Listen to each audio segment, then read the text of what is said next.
Bienvenue à tous. Donc on va commencer cette conférence. Donc on a subi en France, mais aussi en Belgique, avec la loi Peters, ou alors encore en Italie avec la loi Job Act. C'est très italien comme nom d'ailleurs, mais ça s'appelait vraiment Job Act.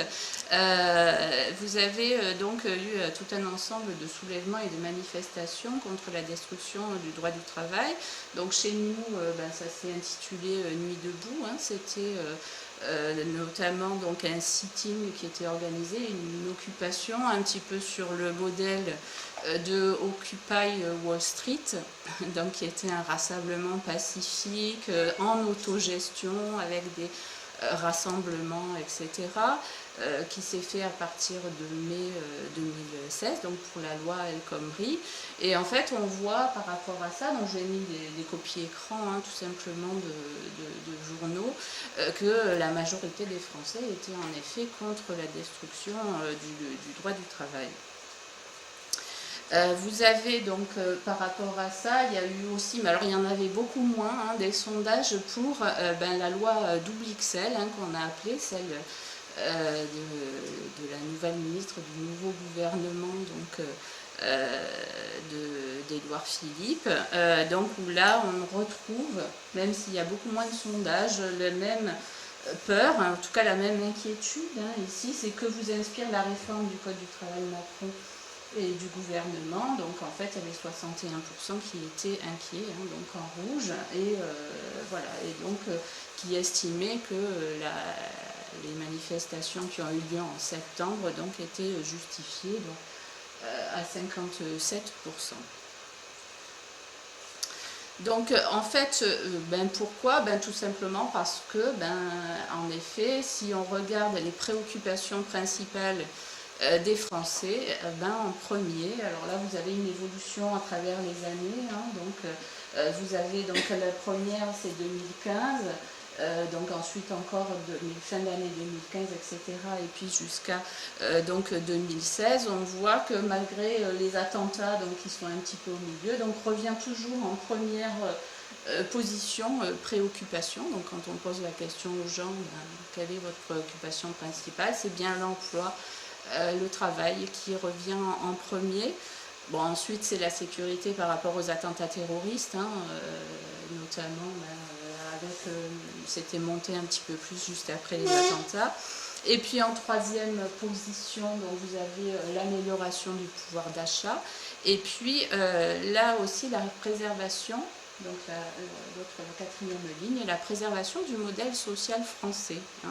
Donc c'est vraiment quelque chose de récurrent. Alors là c'est vrai c'est sur l'année 2015-2016 que j'ai trouvé, mais ce sont les préoccupations principales des Français. Alors quand on parle, alors évidemment en psychologie on sait très bien que par rapport à ça les besoins principaux des gens c'est notamment la sécurité, c'est-à-dire, alors j'avais expliqué plusieurs fois, le modèle de Maslow qui hiérarchise les priorités et les besoins des gens. Donc le premier besoin, c'est en effet tout ce qui concerne les besoins primaires, c'est-à-dire de pouvoir avoir un toit sur la tête, de pouvoir manger, tout ce qui concerne en effet ça. Et puis ensuite, donc d'autres besoins. Et là, on retrouve en effet ça, c'est cette sécurité sociale qui est nécessaire. Donc ça c'était des sondages IFOP, et cette sécurité sociale en fait le modèle social français, donc les Français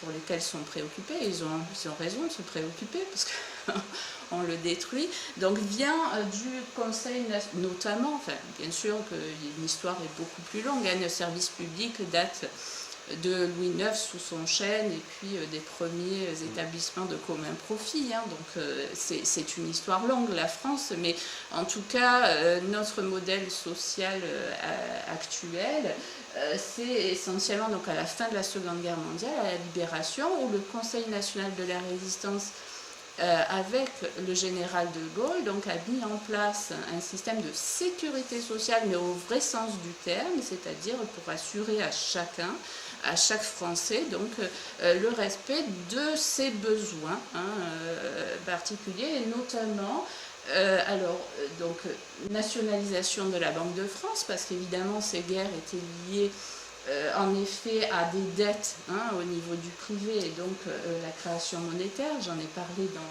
dans d'autres conférences, notamment la dernière, sur cet aspect-là. Donc tout ce qui est sécurité sociale, alors c'est les accidents de la vie. Quand on est malade, et ben avant on travaillait, mais quand on était malade, on n'était pas payé. Voilà. Donc tout ce qui est sécurité sociale. Alors quand on est vieux aussi, on ne peut plus travailler. Donc il y a aussi donc le système de retraite par répartition qui a été mis en place à ce moment-là. Tous les services publics, les SNCF, dont on parle actuellement avec le statut des cheminots, mais aussi EDF, etc. Donc ont été regroupées diverses sociétés privées pour faire un grand service public. EDF, la Poste, dont j'ai parlé aussi longuement la dernière fois, l'indépendance de la presse, donc qui n'a pas vraiment réussi, on va dire, mais c'était un des projets, puisque la propagande, en effet, Radio Paris, qu'on appelait à l'époque, donc voilà. Toutes les conventions collectives des branches, qui sont actuellement en train d'être remoulinées, on va dire. La distinction donc entre les entreprises et les sociétés, donc ça j'en ai parlé à la conférence précédente, je ne vais pas rentrer. Les professions réglementées, pareil, pour éviter qu'elles soient mises en concurrence et pour pouvoir se centrer sur l'intérêt général. Tout ce qui est droit du travail avec les hiérarchies de normes, le SMIC, le salaire minimum garanti, les comités d'entreprise, etc.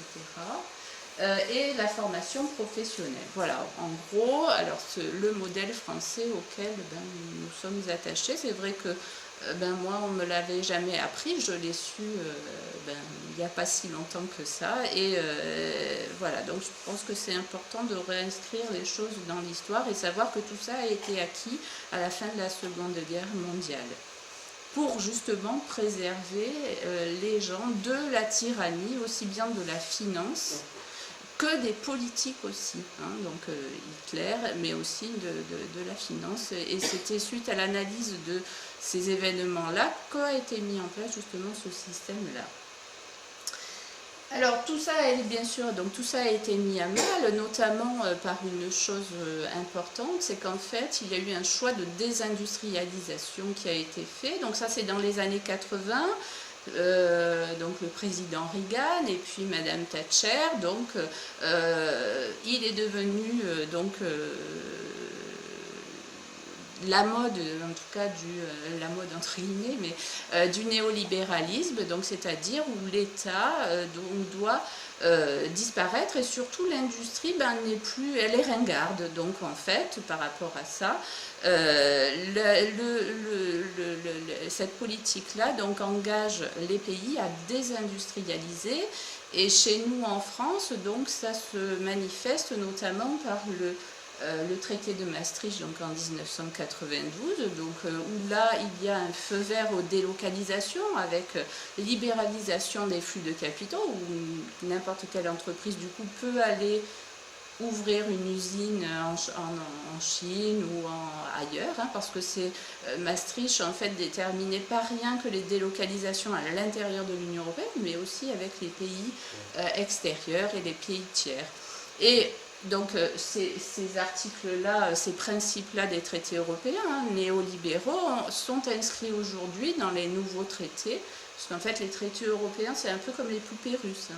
Vous avez le traité de Rome, et puis etc. Puis après vous avez Maastricht, et puis donc le dernier c'est le traité de Lisbonne, donc de 2007, qui a été signé alors qu'en 2005 les Français d'ailleurs avaient dit non par référendum. Donc c'est inscrit donc dans les traités aux articles 32 et 63. Donc c'est pour ça que depuis Maastricht, en effet, l'État n'a plus la possibilité d'interdire les délocalisations. Avant, on n'en parlait pas de ces délocalisations. Voilà, alors là on voit sur le graphique, donc en gros, vous voyez les couleurs les plus foncées, c'est 50% du territoire qui est industriel. Et en bas, vert, donc qui est plus clair, c'est donc ça passe quand même par le jaune. Le vert qui est plus clair, c'est 22% d'industrialisation. Donc on voit bien avec ces couleurs, donc là c'est un livre d'Emmanuel Todd et Le Bras, qui explique entre 1968 et 2008 donc l'efficacité de la politique de désindustrialisation, hein, notamment en France. Et ce qui a généré bien sûr du chômage énorme. Alors ici à Grenoble, on le voit énormément, hein. Moi je suis donc dans le Grésivaudan, toutes les papeteries qui ont fermé, tout ce qui concerne aussi la lingerie, le textile, la chimie. Ici en effet il y a beaucoup d'industries qui ont disparu, même s'il reste encore pas mal. Voilà, alors, et en fait, ils se sont aperçus, donc notamment en 2010, que finalement, de désindustrialiser, c'était pas une si bonne idée. Hein, parce que finalement, le Nord, donc nous dépensions beaucoup, et par contre, le Sud, lui, produisait énormément. Et donc, il y a eu un revirement politique, donc qui s'est établi en 2010.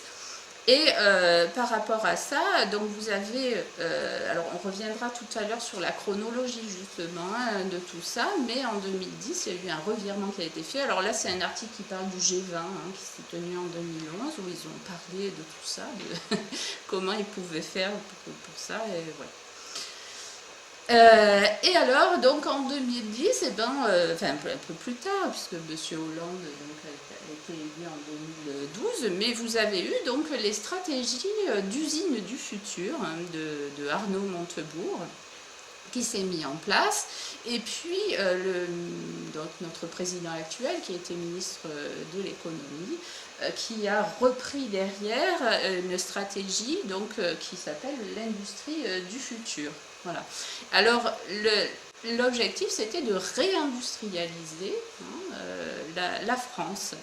Mais, en fait, comme on le voit dans les bras de M. Hollande, ce n'était pas pour s'occuper des préoccupations des gens qui souhaitaient du travail, mais c'était en effet pour robotiser donc les industries. Et même M. Macron va même plus loin parce que là, c'est l'industrie du futur. Et donc là, qui est alors beaucoup plus large, qui touche à l'économie numérique dans son ensemble. Donc ça, c'était issu du site du ministère de l'économie. Donc vous avez les nouvelles ressources, donc renouvelables, etc. Vous avez la ville durable. Donc les smart cities, les villes intelligentes. Hein, vous avez la mobilité écologique, donc avec les transports urbains, donc tout ce qui concerne les voitures électriques, et là toutes ces bornes de voitures électriques qu'on voit partout. La médecine du futur, avec donc on verra tout à l'heure les cabines de télémédecine.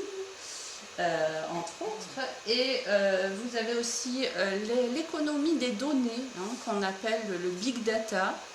C'est en fait l'or noir. Hein, les économistes disent que c'est l'or noir du 21e siècle, et c'est-à-dire ce sont nos données.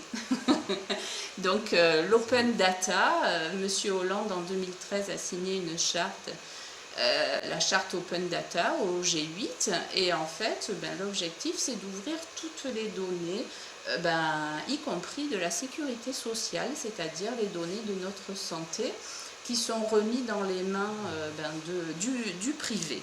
Voilà. Bon, je ne rentrerai pas dans le... J'en parlerai ma prochaine conférence sur tout ça, parce que c'est beaucoup plus global que la robotique. Hein, on voit, en fait, là, ça touche à la 3e révolution industrielle, qui est quand même beaucoup plus globale qu'il n'y paraît. Les objets donc intelligents, c'est-à-dire les objets connectés, avec les frigos qui commandent à votre place, les étiquettes sur les produits. Hein. Alors on parlait du GenCode, mais maintenant ce sont les étiquettes. Hein. Donc quand un produit sera mal rangé, il fera bip bip bip pour qu'on vienne le mettre ailleurs.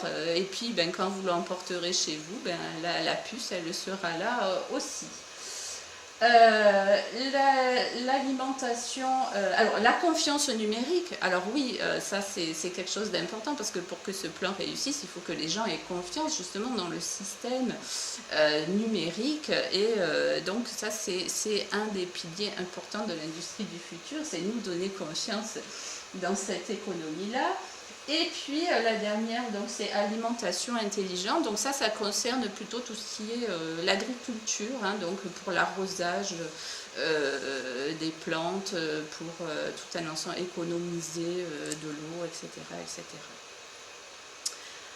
Voilà, donc bon là on voit, hein, donc en effet là c'est une photo des usines Schmitt, un des derniers cuisinistes Made in France notamment, donc qui a investi énormément dans des robots.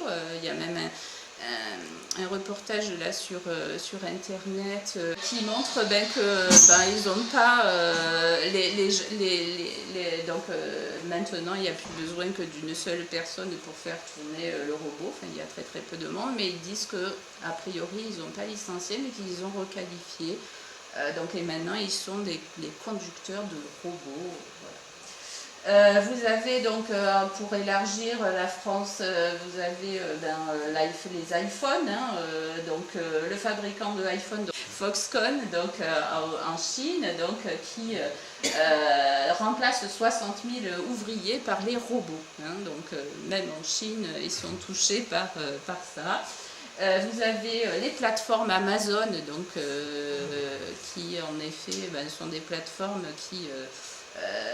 donc où on voit là les petites bêtes là qui en fait vont toutes seules chercher dans les rayons et bon il n'y a plus besoin de ça. D'ailleurs il y a des missions d'Élise Lucet, je ne sais pas s'il y en a certains qui l'ont vu, qui a montré aussi, c'était chez Lidl je crois, hein, avec les petites montres et le robot disait allez chercher ci à tel endroit, etc. Et voilà. Et puis en effet à Amazon, mais il y a aussi Alibaba chinois qui travaille avec ce même genre de plateforme.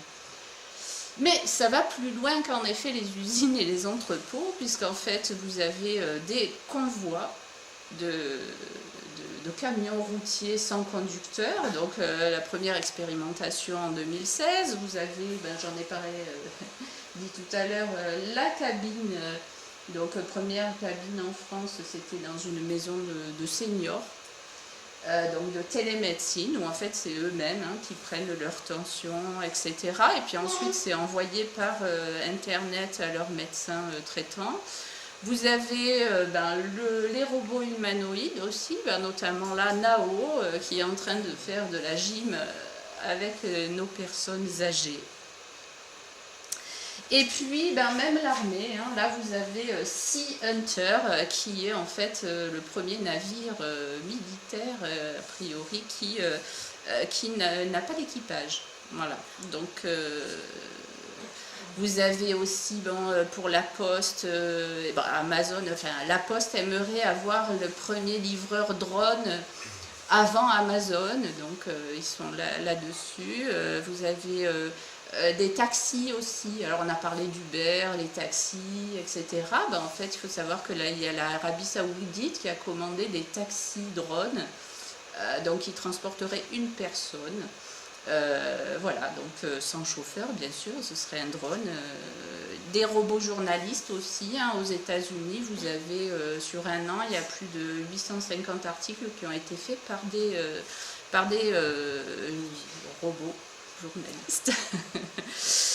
Voilà, je pense que vous-même, vous avez peut-être d'autres exemples, mais on le voit dans notre quotidien. À la Poste, il faut mettre des pièces dans les machines. Dans les gares, il n'y a plus personne. Il faut mettre des tags.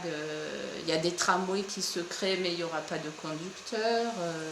Ici, il y en a encore un à Grenoble, je crois, des conducteurs dans le tram. Non ? Oui. Hein.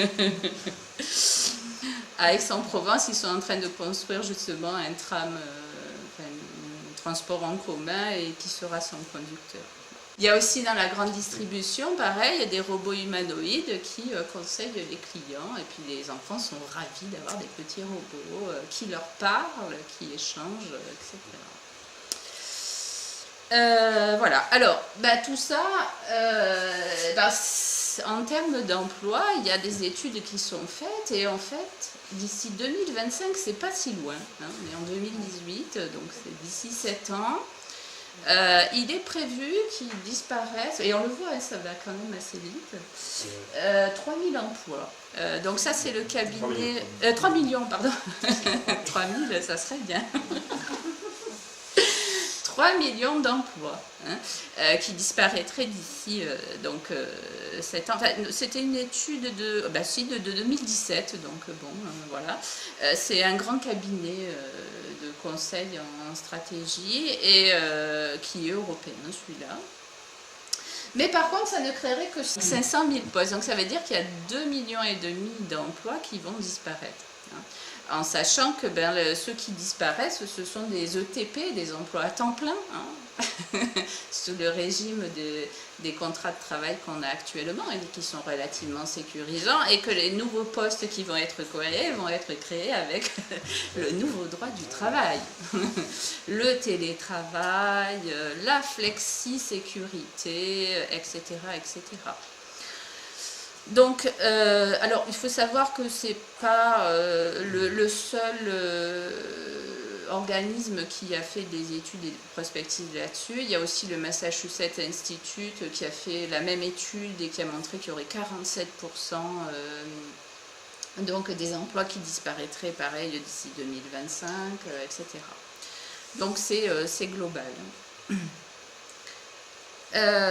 Alors, tout ça par rapport à cette disparition, donc tout ça c'est en fait un plan qui est organisé pour faire disparaître, en tout cas remplacer les humains par des robots, hein, l'industrie du futur.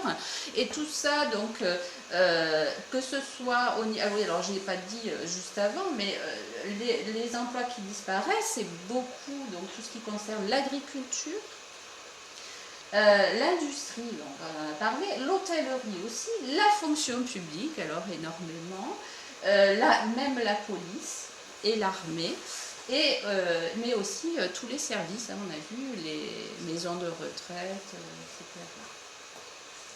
Et par contre, donc, ceux qui seront créés, ce sera la maintenance des robots, les nouvelles technologies dans l'environnement et puis dans les relations clients.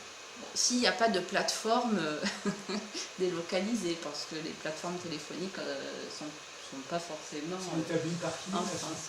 Ce rapport, alors c'est le cabinet Roland Berger en 2017 qui a fait cette étude-là.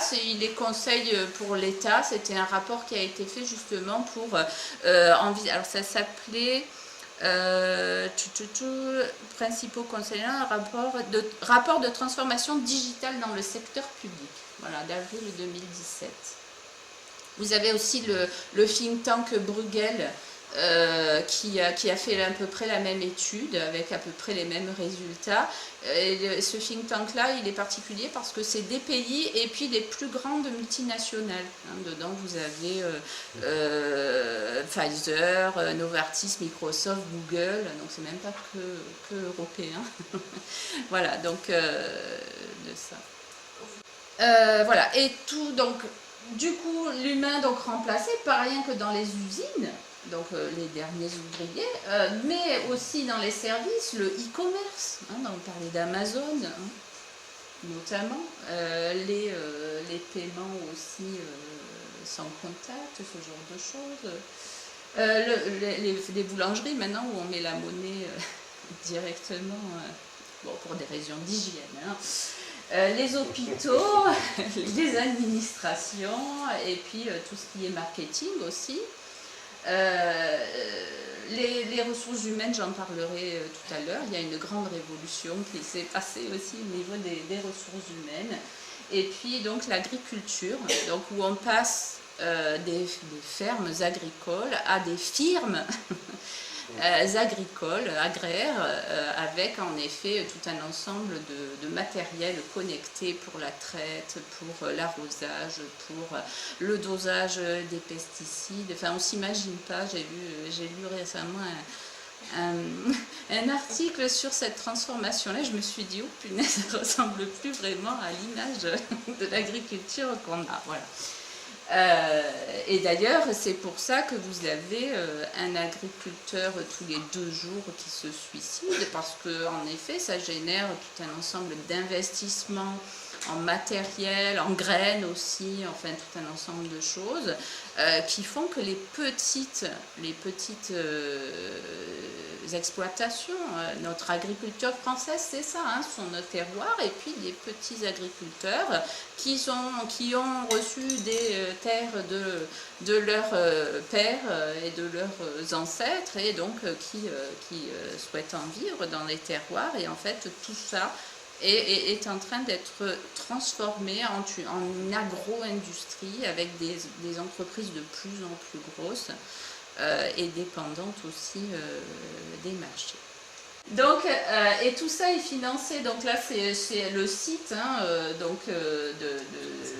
Horizon 2020, donc c'est le portail français du programme européen donc, concernant la recherche et l'innovation, parce que tout ça évidemment demande énormément d'investissement pour innover et créer toutes ces puces, ces logiciels, algorithmes, machines apprenantes, machine learning, voilà. Donc, qui est bien un projet donc, de stratégie à Europe 2020. Donc, je reviendrai sur la chronologie aussi.